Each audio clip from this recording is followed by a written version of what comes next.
Hola, amanecer semanal, semana última de noviembre del 2018 y en esta ocasión leemos Génesis Bereshit, capítulo 36 al capítulo 39 y es una de las porciones de la escritura más jugosa en enseñanzas porque contiene la historia de Yosef, que ya sabemos que es uno de los principales personajes de la palabra. Esta porción y varias adelante habla mucho de este personaje tan especial. Esta porción inicia diciendo que Jacob, ya sabemos que Jacob es el tercer patriarca, Abraham, Isaac y Jacob. Jacob se asentó en la tierra de su padre, en la tierra de Canaán. Literalmente, antes de traducirlo en el hebreo original, la palabra no es asentó, sino sentó. Quiere decir que Jacob se sentó. Así inicia esta parte de la escritura. Y podemos hablar de particularmente qué significa esta frase. Se sentó, se relajó, se quedó quieto. Quizás quiso descansar. Sabemos que venía en las porciones anteriores que hemos leído, peleó con un ángel, por lo cual se elevó espiritualmente. Duró 20 años siendo abusado por su suegro Labán. Este hombre había alcanzado un nivel espiritual increíblemente alto, ¿verdad? Y podría pensar que tenía derecho a descansar, a sentarse. Jacob se sentó, se relajó, se quedó quieto. Quizás quiso tomar unas vacaciones, podemos decirlo, permanentes. La porción continúa diciendo que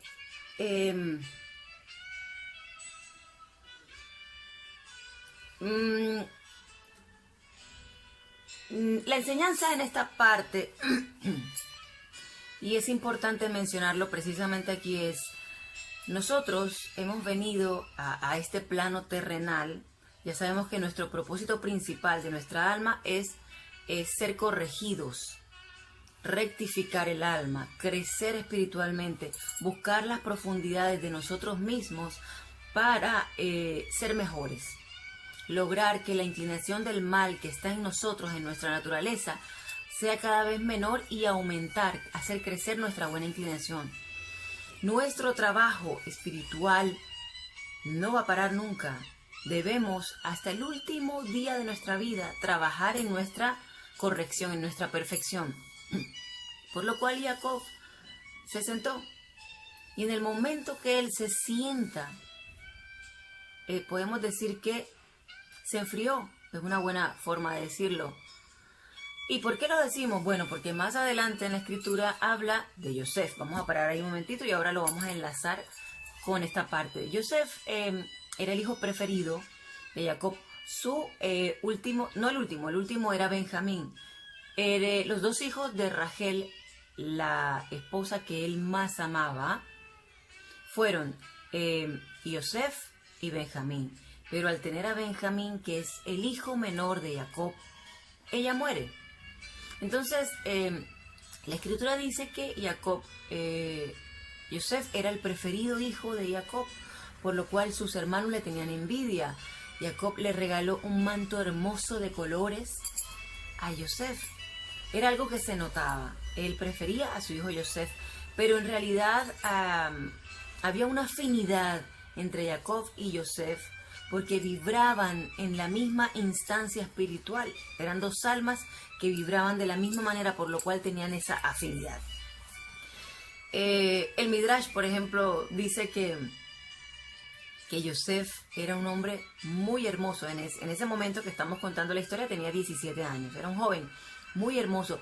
Era el hombre más hermoso que había nacido hasta ese momento. Bueno, los hermanos le tenían envidia y fueron a trabajar cualquier día, los hermanos, y Yosef, como siempre, también trabajaba como pastor, con el ganado y bueno, todas estas labores de campo. Jacob le pide a Yosef que le dé como reporte de lo que están haciendo sus hermanos. Yosef obedece y le da el reporte, y algunos reportes eran negativos. Hablaba de la diferencia que había entre los hijos de Lea, entre los hijos de las sirvientas, y que había cierta rivalidad porque se creían más que los hijos de las sirvientas. Entonces siempre había un reporte negativo y Yosef siempre fue honesto al contarle a su padre sobre lo que hacían sus hermanos. Y por eso es que sus hermanos, además del favoritismo que tenía Jacob por Yosef, también era porque era el chismoso. Así que cualquier día Jacob lo manda a trabajar con sus hermanos y ellos planean matar a su hermano. Al final no lo matan, sino que lo venden, ya sabemos la historia, lo venden como esclavo a unos mercaderes que pasaban por allí. Y ellos deciden tomar la túnica de Yosef, empaparla en sangre de un animal y llevársela a Jacob y darle la noticia de que Yosef había sido devorado por un animal feroz en los campos. Jacob entra en una depresión grandísima, sufre muchísimo por esta noticia tan terrible. Y podemos decir entonces que en el momento que inicia esta palabra, que es cuando Jacob se sienta, comienzan a pasar una serie de eventos en la vida de Jacob, físicamente hablando, terribles. Se muere su hijo favorito, que es Yosef, ¿verdad? Él entra en una depresión tremenda que dura no 1, ni 2, ni 3, sino 14 años, dice la escritura. 14 años sufrió como el primer día que le dieron la noticia. También hay una explicación del Zohar sobre esta parte y dice que cuando Jacob se sienta, se relaja, porque piensa que ya cumplió quizás lo que vino a hacer en esta tierra, que fue traer a la vida, por decirlo así, a las 12 tribus de Israel, pelear con el ángel, etc. Él considera que hizo un gran trabajo en su vida y así es. Y él se sienta. En el momento que él se sienta, empiezan a pasarle una cantidad de sucesos negativos, terribles en su vida, porque al sentarse, al relajarse, perdemos cierta conexión con la luz. Y eso nos pasa a todos. Cuando perdemos la conexión con la luz infinita del universo, nos enfriamos, perdemos la perspectiva muchas veces de la parte espiritual y podemos caer en situaciones, en emociones que quizás cuando estamos apegados a la luz no nos pasaría. Entonces es increíble que un hombre tan espiritual como Jacob cayera en una depresión por esta noticia. Es más, Jacob era un profeta. Él tenía que saber que su hijo no estaba muerto. Es más, al pasar un año de la muerte de su hijo, él tenía que saber que si seguía sufriendo de la misma manera, era porque su hijo estaba vivo.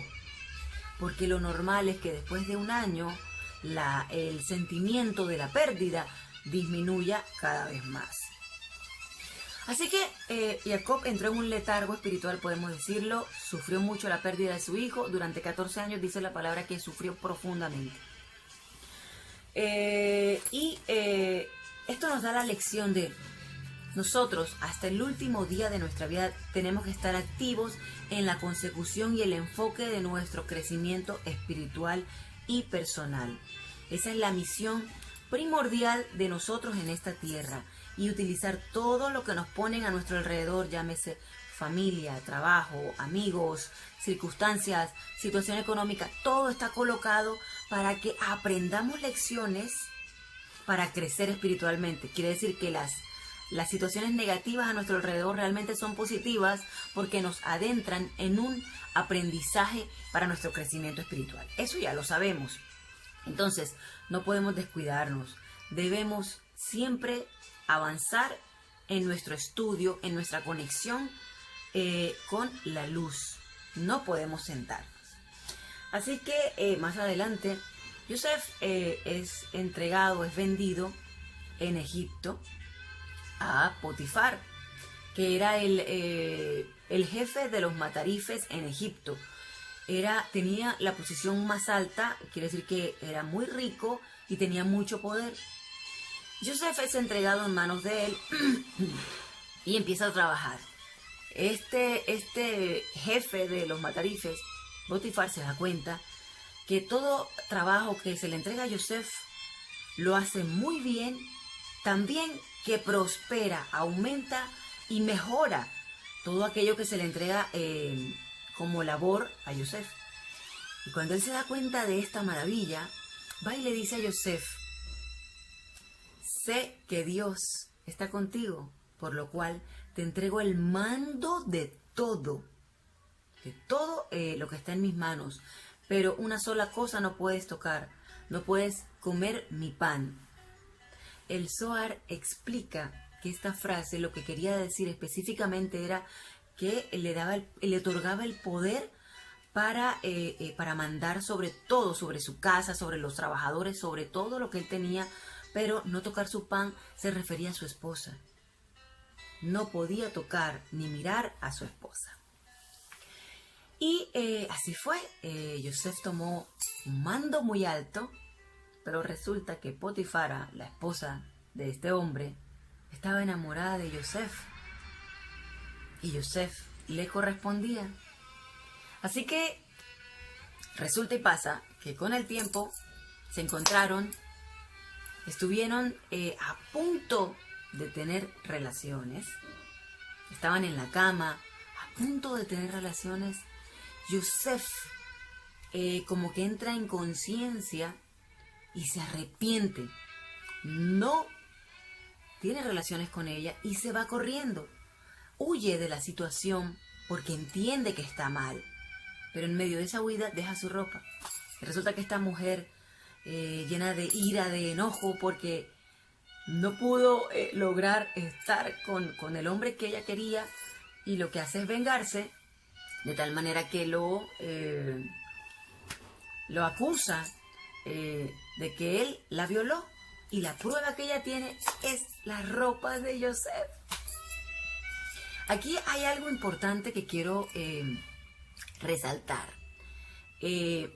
A partir de aquí la Torá se expresa de Yosef, o en la escritura dice, anteriormente decía, siempre fue Yosef, y ahora, increíblemente, la escritura dice, o está escrito Yosef Atzadik, traducido es Yosef el justo. ¿Por qué? Porque Yosef tuvo un brinco gigante espiritualmente al reprimir ese deseo físico de placer. En el último momento se arrepiente y toma la decisión correcta, y esto hace que Yosef, a partir de ese momento, sea nombrado en la Torá como Yosef Atzadik, como José el justo. Entonces es importante mencionar que cuando sobrepasamos pruebas que se nos ponen delante, y esta fue una prueba tremenda para él, y él la superó tomando la determinación de no realizar ese acto, ¿verdad? Este hombre creció, llegó a un nivel espiritual mucho más alto. Así que tomemos las mejores decisiones en los momentos difíciles. Es muy fácil decir que una persona es espiritual porque vive en paz, en shalom, porque medita, porque es una persona que está estudiando y que todo a su alrededor es paz. No, el verdadero espiritual es aquel que en las situaciones de conflicto, en las situaciones difíciles, lo que sale de él, o las reacciones, son las que determinan si esa persona es o no es espiritual. En un momento difícil, cuando una persona te hace daño, te juzga, te trata mal, o no sé, alguna situación conflictiva fuerte en tu vida, eso que sale de ti en ese momento es lo que demuestra si eres o no espiritual. Si te controlas y tomas las cosas de la mejor forma y no te dejas llevar por las emociones y no tomas caminos como venganza, como reacciones de ira, de enojo, entonces eres una persona espiritual. Lo que hacemos es, en los momentos de pasividad, recoger conocimiento, leer, en los momentos de meditación tomar sabiduría, pero no demuestra que eres espiritual. Tú te llenas cuando se te presenta una circunstancia difícil. Ahí es donde tú vas a sacar tus herramientas. Entonces podrás llamarte espiritual. Cuando en los momentos difíciles reaccionas de la mejor manera. Bueno, y seguimos con esta parte. A ver. Bueno. Permítame un segundo. Ok. Hay algo muy importante y se me había pasado con respecto al momento en que me retrocedo un poco. El momento en que Jacob decimos que se sentó, ¿verdad? Se relajó. Se aquietó porque quiso descansar, quizás. Decimos que, hay una parte en la palabra que dice que cuando a él sus hijos le indican, le informan que Yosef ha muerto y le muestran la túnica llena de sangre, hay un pensamiento, esto lo dice el Zohar, hay un pensamiento que viene a la cabeza de Jacob y esto es injusto o esto no es justo. ¿Qué sucede cuando pensamos que algo no es justo? Cuando pensamos que algo es injusto, realmente estamos perdiendo la perspectiva de la realidad perfecta en la que vivimos. Todo es perfecto tal y cual como está, porque es la manera, o es la circunstancia, o es lo que se te ha puesto para lograr la corrección que necesitas en esta tierra. Por lo cual, este suceso, Jacob, que era un hombre espiritual, tenía que haberlo tomado de otra manera. Obviamente iba a sufrir, pero él tenía que levantarse. Él debía, con ese nivel espiritual que tenía, reaccionar de otra manera. Pero resulta que su pensamiento fue: esto no es justo. Nosotros no podemos pensar que algo es injusto porque estaríamos dudando de la perfección de un sistema por el cual se rige este mundo y esta vida que fue creado por la luz infinita del universo. Y ya hemos hablado de esto, la ley de causa y efecto. Todo está ordenado y perfectamente colocado, hecho a la medida en la que nosotros actuamos, recibimos, damos, recibimos, y adicional a esto, todo lo que está a nuestro alrededor sirve, así sea negativo, para un crecimiento nuestro. Cuando nosotros dejamos de mirar afuera lo injusto, lo que nos parezca injusto, entonces vamos a crecer. Cuando nos quejamos, somos inconformes, tenemos emociones negativas, no vamos a crecer porque no estamos viendo, estamos ciegos de la perspectiva real, de la perfección que hay en todo. Todo lo que nos ocurre es para bien. Todo lo que nos ocurre es para crecer y aprender algo. A veces nos tienen que doler las cosas para poder abrir los ojos, pero en ningún momento es injusto. Es tal cual como lo necesitamos que ocurra. Entonces, esto fue otra de las partes que me llamó mucho la atención cuando leí. Debemos ser conformes y aceptar las situaciones como ocurren. Algunas veces pueden parecer injustas, pero no cometamos el error de ni siquiera pensarlo, y si lo pensamos, retrocedamos. Recuerda, todo es para bien. No te quedes ni siquiera en el hoy, ni en el ayer. Ya pasó. Sacúdete, echa para adelante, busca la enseñanza. Hay una enseñanza, te lo prometo, te lo aseguro, en todo lo que nos pasa. Si te enojas, si quieres vengarte, si tienes emociones negativas, estás varado y no vas a avanzar. Y lo más triste es que en la vida se te van a seguir presentando situaciones de ese tipo. Hasta que no pases esa lección, no vas a crecer y a pasar una nueva lección. Así que, amigos, esta historia es muy, muy interesante. Te invito, de verdad, siempre te lo aconsejo. Lee la palabra. Tú mismo léela. Ayúdate con estos videos y sigamos creciendo juntos, como siempre digo. Muchas gracias por estar acá. Si te gusta este video, compártelo. Es muy importante y para todos aquellos que queremos crecer espiritualmente, conocer la palabra, las profundidades y escuchar comentarios de sabios también enriquecen nuestra mente, nuestra alma, nuestro corazón. Es bueno tener interrogantes, es bueno investigar. No te quedes solo con lo que, ni siquiera con lo que oyes aquí. Así que un abrazo para ti y continuamos la próxima semana. Espera mi próximo amanecer.